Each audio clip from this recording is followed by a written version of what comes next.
Hello students. तो देखिए बेटा, ये आपका जो है पेपर है जो 19 को कंडक्ट हुआ था हाफ सिलेबस। उसमें सबसे पहला क्वेश्चन क्या था, derive the equation of uniformly accelerated motion using graphical method. तो आपको ग्राफिकल मेथड यूज़ करके या फिर इसके साथ और पार्ट था, find an expression for maximum height, time of flight, horizontal range of a projectile fired eight an angle with the horizontal. तो देखें ये बच्चे ने क्वेश्चन किया है, कितने अच्छे से निकाला है। तो उसने फर्स्ट क्वेश्चन में डायग्राम बनाई है, फिर टाइम ऑफ फ्लाइट लिखा है, उसकी डेफिनेशन लिखी है। डेफिनेशन के बाद उसने क्या किया है, ये पूरा एक्सप्रेशन निकाला है, ठीक है। फिर उसके बाद हॉरिजॉन्टल रेंज की डेफिनेशन लिखी है, उसके साथ वो भी क्या किया है, ये पूरी एक्सप्रेशन निकाली है। फिर मैक्सिमम हाइट है, उसकी डेफिनेशन लिखनी है, और फिर उसके साथ भी उसने क्या किया है, पूरी एक्सप्रेशन निकाली है। तो इसमें उसकी कोई गलती नहीं है, ठीक है। तो पूरे 5 मार्क्स दिए हैं। सेकंड क्वेश्चन क्या था आपको कि why curved roads are banked. तो रोड्स जो होते हैं वो बैंड क्यों होते हैं, तो ये उसने पूरा लिखा है ताकि स्किडिंग ना हो, ठीक है। तो इसलिए क्या होता है, जो आउटर पोर्शन होता है रोड का वो रेज किया जाता है ओवर द इनर, ठीक है, edge. Outer edge is raised by some angle over the inner edge, ठीक है। तो उसने लिखा है by means, in other words banking of road की उसने पूरी लिखी है कि आउटर एज जो होता है रोड का वो इनर एज से क्या किया जाता है, रेज किया जाता है, इन ऑर्डर टू क्या करे, अवॉइड स्किडिंग, ताकि उसको प्रॉपर सेंटीमीटर फोर्स मिले और वो बॉडी जो है वो कर्व्ड रोड पे अच्छे से क्या कर सके, मूव कर सके, ठीक है।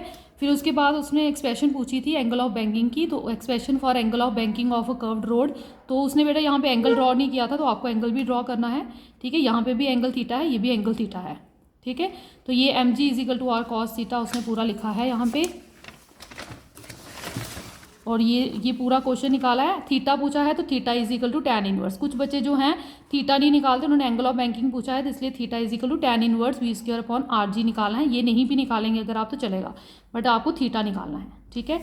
नेक्स्ट आपके शॉर्ट आंसर थे, उसमें सबसे पहले क्रॉस प्रोडक्ट पूछी है आपको। ये क्रॉस प्रोडक्ट उसने बड़े अच्छे से डिफाइन की है, ठीक है। तो क्रॉस प्रोडक्ट की डेफिनेशन लिखी है पहले, फिर उसका मैथमेटिकल फॉर्मूला भी लिखा है, ठीक है। तो ये भी आपको लिखना है। फिर एग्जाम्पल दी है, torque is equal to R cross F और angular momentum is equal to R cross P. Properties पूछी थी तो उसने बड़े अच्छे से एक्सप्लेन की है properties, first property, second property, third property, fourth property, ठीक है, और फिफ्थ प्रॉपर्टी। 5 प्रॉपर्टीज़ दी हैं 3 नंबर के क्वेश्चन में। नेक्स्ट क्वेश्चन पूछा था, अ क्रिकेटर प्लेयर जो होता है lowers his hand while catching a ball, why. तो जो क्रिकेट प्लेयर होता है वो अपना हैंड को क्या करता है, लोअर करता है जब वो कैच करता है। क्यों, ताकि वो टाइम ऑफ इम्पैक्ट को क्या कर सके, इंक्रीज कर सके, और जो आपका फोर्स एक्ट हो रही है वो डिक्रीज हो जाए, ताकि इम्पल्स जो है वो आपकी क्या रहे, सेम रहे। तो फोर्स क्या हो रही है, डिक्रीज हो रही है, टाइम ऑफ इम्पैक्ट इंक्रीज हो रहा है, तो इसलिए उसकी जो हाथ होते हैं, हैंड्स होते हैं, उनको क्या है, हर्ट नहीं होता। तो ये प्रिंसिपल किसी इम्पल्स के ऊपर बेस्ड है ये, ठीक है। इम्पल्स क्या होती है, फोर्स इनटू टाइम। तो टाइम अगर इंक्रीज हो जाएगा तो फोर्स ऑटोमेटिकली डिक्रीज हो जाएगी, फोर्स डिक्रीज होगी तो क्रिकेट जो प्लेयर है उसके हाथों को लगेगी नहीं, ठीक है। बड़े अच्छे से उसने एक्सप्लेन किया है। फिर है क्रॉस प्रोडक्ट, आपको 2 वेक्टर्स दिए हैं, इनकी क्रॉस प्रोडक्ट निकालनी है। तो क्रॉस प्रोडक्ट निकालने का फॉर्मूला है A cross B is equal to, आपको पता है मैट्रिक्स बनाते हैं, ठीक है। आई कैप वाले टर्म्स लिख ली, फिर जे कैप की, के कैप की, और इस तरह से कैलकुलेट करके आंसर क्या आया है आपका, आई कैप 4 - 9 माइनस जे कैप -12 -2 -12 और के कैप 3 + 8। तो पूरा आंसर आया -5 आई कैप प्लस 14 जे कैप प्लस 11 के कैप। नेक्स्ट क्वेश्चन नंबर 8 क्या था, न्यूटन का फर्स्ट लॉ क्या है। तो वो आप सबको पता है, न्यूटन का फर्स्ट लॉ, सेकंड लॉ और थर्ड लॉ, तीनों लॉज को एक्सप्लेन करना था इसके अंदर आपने, क्योंकि उन्होंने state Newton 3 laws of motion बोला है, तो तीनों लॉज को एक्सप्लेन करने हैं, ठीक है। उसके बाद उन्होंने बोला है कि न्यूटन का सेकंड लॉ जो है उसको रियल लॉ ऑफ मोशन बोलते हैं, तो उसके लिए आपको बताना है first law contained in second law, बड़े अच्छे से एक्सप्लेन किया है इसने, और उसके बाद आपको बताना है थर्ड लॉ भी कंटेन्ड है सेकंड लॉ में, ठीक है। तो ये देखिए, फिर सेंटीमीटर फोर्स, नेक्स्ट क्वेश्चन है सेंटीमीटर फोर्स। तो सेंटीमीटर फोर्स की एक्सप्रेशन, ये डेफिनेशन दी है पहले उसने, फिर उसकी एग्जांपल्स भी दी हैं कि इलेक्ट्रॉन जो रिवॉल्व कर रहे हैं अराउंड द न्यूक्लियस वो सेंटीमीटर फोर्स मिल रही है उनको। तो फिर एक्सप्रेशन दी है उसने बड़े अच्छे से, clear, F is equal to M V square upon R. फिर नेक्स्ट क्वेश्चन क्या था आपका, तो उन्होंने आपको ये न्यूमेरिकल था आपका कि एक पार्टिकल है जो मूव कर रहा है कहाँ से कहाँ, एक्स एक्सिस के along 0 to 5, X is equal to 0 to x is equal to 5 पे फोर्स दी है आपको। तो बेटा आपको इसको इंटीग्रेट करना था, यहाँ पे इधर dx भी आना था, ठीक है, ये इसकी मिस्टेक है। तो अब आपने यहाँ पे जब आप इसको इंटीग्रेट करेंगे तो 7 की इंटीग्रेशन क्या बन जाएगी, 7x, 2x की इंटीग्रेशन आ जाएगी 2x² अपॉन 2, और 3x² की इंटीग्रेशन आ जाएगी 3x³ अपॉन 3। तो बाहर लिमिट्स आ जाएंगी 0 to 5, ठीक है। तो जहाँ पे भी x है वहाँ पे आपको क्या करना है, 5 पुट करते जाना है और 0 पुट करते जाना है। पहले 5 पुट करना है फिर 0, तो यहाँ पे आ जाएगा 7 × 5 माइनस 2 और 2 कैंसिल हो जाएंगे, x स्क्वायर मीन्स 5 स्क्वायर, फिर प्लस 3 और 3 कैंसिल हो जाएंगे, 5 की क्यूब, फिर माइनस, अब x यहाँ पे 0 पुट करोगे तो 0 हो जाएगा, ये भी 0, ये भी 0, तो ये 0 हो जाएंगे। तो जब आप इस पूरे को कैलकुलेट करेंगे आपका आंसर आ जाएगा 135 जूल। क्लियर हो गया। नेक्स्ट आपका क्वेश्चन था वर्क एनर्जी थ्योरम क्या होती है, तो it states that the work done by a system is equal to change in kinetic energy, ठीक है। फिर उसने क्या किया है, प्रूफ दिया है। क्लियर, तो ये उसका प्रूफ आ गया, ठीक है। ये आप सबके नोट्स पे भी है, तो वहाँ से भी किया है। अब नेक्स्ट क्या है, देखिए वेरी शॉर्ट स्टार्ट होते हैं आप। वेरी शॉर्ट में सबसे पहला क्वेश्चन था, आपको ये इक्वेशन दी है P + A/V² into V - B is equal to RT। तो आपको A और B की क्या करनी है, डायमेंशंस बताने हैं। तो ऑब्वियसली ये P जो है ये A/V² के इक्वल हो जाएगा और V जो है वो B के इक्वल हो जाएगा। तो V अगर B के इक्वल हो गया तो V क्या है, वॉल्यूम। वॉल्यूम का डायमेंशनल फॉर्मूला होता है L3, इसका मतलब B का L3 आ गया और A का कितना आ गया, P × V² तो मल्टीप्लाई हो जाएगा। तो P का डायमेंशनल फार्मूला क्या होता है, ml - 1 T - 2। प्रेशर है यहाँ पे, तो वॉल्यूम का L3 और स्क्वायर भी है तो L6 हो जाएगा। जब इसको कैलकुलेट करेंगे तो आपका आ जाएगा ml5 T - 2। अब उन्होंने रेशियो पूछी थी A/B की, A की भी वैल्यू निकालनी, B की भी निकालनी, रेशियो निकालनी है। तो दोनों को डिवाइड कर दो, इसको L3 के साथ डिवाइड कर देंगे तो आ जाएगा ml2 T - 2। Clear.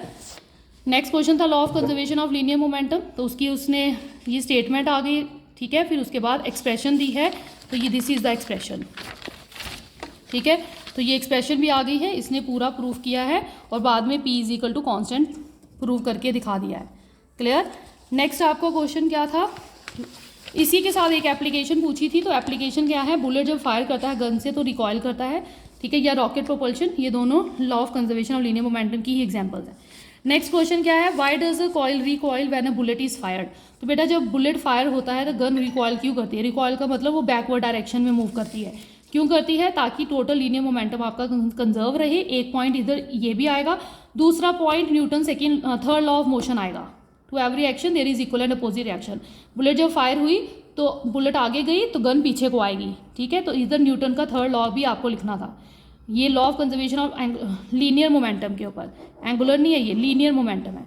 Law of conservation of linear momentum, और दूसरा किसके ऊपर बेस्ड है, ये Newton third law of motion के ऊपर, ठीक है बेटा। तो इसने गलत लिखा था यहाँ पे, एंगुलर मोमेंटम नहीं आना है, ये लीनियर मोमेंटम आना था।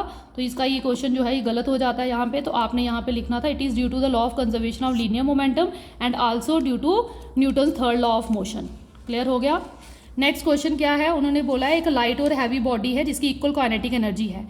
काइनेटिक एनर्जी इक्वल है और काइनेटिक एनर्जी का फॉर्मूला होता है P²/2m।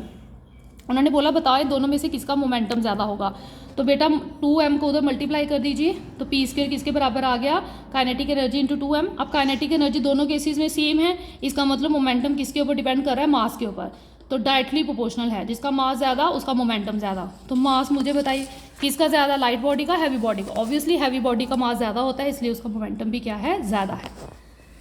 नेक्स्ट क्या है, उन्होंने क्या बोला है कि टॉर्क का रिलेशन बताइए। तो बेटा ये इसने गलत किया है, आप सबको पता है टॉर्क जो होता है वो क्या होता है, R×F होता है, ठीक है। टॉर्क जो होता है वो क्या होता है, R×F होता है। तो ये रिलेशन आएगा टॉर्क का। नेक्स्ट क्या है, उन्होंने बोला है मोमेंट ऑफ इनर्शिया एक हालो स्फीयर का अबाउट इट्स डायमीटर बताया है, कितना है 2/5 mr²। मोमेंट ऑफ इनर्शिया की वैल्यू दी है, उन्होंने बोला रेडियस ऑफ गायरेशन निकालिए। तो बेटा आप सबको पता है आई किसके बराबर होता है, m² के बराबर, ठीक है। मोमेंट ऑफ इनर्शिया जो होता है वो m², k क्या है यहाँ पे, रेडियस ऑफ गायरेशन। तो आई की वैल्यू डाल दीजिए, कितनी है 2/5 mr², mm कैंसिल हो जाएगा तो k² किसके बराबर आ जाएगा, 2/5 r² के बराबर। तो k किसके बराबर आ जाएगा, √2/5 r²। बेटा ये r का स्क्वायर है तो r बाहर आ जाएगा, √2/5 आ जाएगा। Clear, this is expression for radius of gyration. Next क्या है क्वेश्चन आपका 21, द मोमेंट ऑफ इनर्शिया क्या दिया है, if the angular momentum is conserved. उन्होंने बोला है एंगुलर मोमेंटम क्या है आपका, कंजर्व है किसी सिस्टम में, whose moment of inertia is decrease. Angular momentum same है बट मोमेंट ऑफ इनर्शिया कम हो रहा है, तो बताइए रोटेशनल काइनेटिक एनर्जी पे क्या इफेक्ट होगा। तो बेटा इसका ये इसने गलत लिखा था, इसने लिखा था kinetic energy is directly proportional to moment of inertia according to this formula. But बेटा आप सबको पता है कि जो काइनेटिक एनर्जी होती है वो हाफ आई ओमेगा स्क्वायर के बराबर होती है। मैंने क्या किया है, आई के साथ मल्टीप्लाई भी किया है, डिवाइड भी किया है। तो जब आई के साथ मल्टीप्लाई करेंगे आई स्क्वायर हो जाएगा, तो डिवाइड करेंगे तो नीचे आई आ जाएगा। तो ये आई और आई स्क्वायर ओमेगा स्क्वायर क्या बन जाएगा, सबको पता है एल किसके बराबर होता है, आई ओमेगा के। ठीक है, तो आई स्क्वायर ओमेगा स्क्वायर किसके बराबर आ जाएगा, एल स्क्वायर के। तो ये बन जाएगा एल स्क्वायर अपॉन 2i। क्यों, क्योंकि यहाँ पे उन्होंने एंगुलर मोमेंटम क्या दिया था, कंजर्व। तो एंगुलर मोमेंटम का एक्सप्रेशन तो इधर तो एंगुलर मोमेंटम आ ही नहीं रहा है, तो इस फॉर्मूले से तो ये क्वेश्चन निकलेगा ही नहीं, इस फॉर्मूले से निकलेगा। तो एल स्क्वायर यहाँ पे कांस्टेंट है, इसका मतलब ई जो है वो इन्वर्सली प्रोपोर्शनल है आई के। तो जिसका मोमेंट ऑफ इनर्शिया कम होगा उसकी kinetic energy, rotational kinetic energy बढ़ेगी। तो उन्होंने बोला मोमेंट ऑफ इनर्शिया कम हो रहा है तो क्या काइनेटिक एनर्जी कंजर्व है, नो, काइनेटिक एनर्जी कंजर्व नहीं है। काइनेटिक एनर्जी क्या कर रही है, डिक्रीज कर रही, क्या कर रही है, इंक्रीज। क्यों, क्योंकि मोमेंट ऑफ इनर्शिया डिक्रीज कर रहा है, आई डिक्रीज करेगा तो काइनेटिक एनर्जी इंक्रीज करेगी। क्लियर, तो ये क्वेश्चन इसका गलत था, तो इसको सही करना है आपने। क्लियर। नेक्स्ट आपके बेटा शॉर्ट आंसर क्वेश्चन थे, उसमें सबसे पहला क्या था कि डायमेंशनल फॉर्मूला बताइए प्रेशर का, तो वो होता है ml-1 T-2, प्लैंक्स कांस्टेंट का होता है ml2 T-1। नेक्स्ट आपका था कि नंबर ऑफ सिग्निफिकेंट फिगर इसमें कितनी है, 0.003 में। तो बेटा इसमें एक ही सिग्निफिकेंट फिगर है और इसमें कितनी है, 4 सिग्निफिकेंट फिगर है। ठीक है, नेक्स्ट आपका क्वेश्चन क्या था कि एवरेज और इंस्टेंटेनियस वेलोसिटी को क्या करिए, डिफाइन करिए। तो बेटा एवरेज वेलोसिटी क्या होती है, सबको पता है, total displacement cover to the total time, और इंस्टेंटेनियस होती है velocity of particle at any instant of time. ठीक है, तो ये इसने ठीक लिखा है। नेक्स्ट आपका फिफ्थ क्या था कि जो एक गन है वो रिकॉयल बैक करती है, it is fired, it is based on the law of conservation of linear momentum. तो ऑब्वियसली ट्रू है, ये क्वेश्चन पहले भी पूछा गया आपको कि गन रिकॉयल क्यों करेगी, because of the linear conservation. तो ये ट्रू है, इसका पूरा मार्क्स दिया है। एक क्वेश्चन और था आपका 6.6 × 10⁻11 न्यूटन मीटर स्क्वायर पर केजी को आपको कन्वर्ट करना है ग्राम सेंटीमीटर क्यूब पर सेकंड स्क्वायर में। तो बेटा ऑब्वियसली 6.6 × 10⁻11 केजी है, तो केजी में 1000 ग्राम होते हैं, मीटर में 100 सेंटीमीटर होते हैं। ठीक है, 100, और ये मीटर स्क्वायर एक और भी है, तो कितने आ जाएंगे, 6 0 आ जाएंगे, 1 2 3 4 5 6 0। तो ये ठीक है, ये सेंटीमीटर क्यूब बन गया। और सेकंड स्क्वायर ऐसे ही रहेगा, केजी को भी ग्राम में कन्वर्ट करना होगा तो 1000 ग्राम आ जाएंगे। तो इस पूरे को जब आप कैलकुलेट करेंगे तो आपका आंसर कितना आ जाएगा, 6.6 × 10⁻⁻,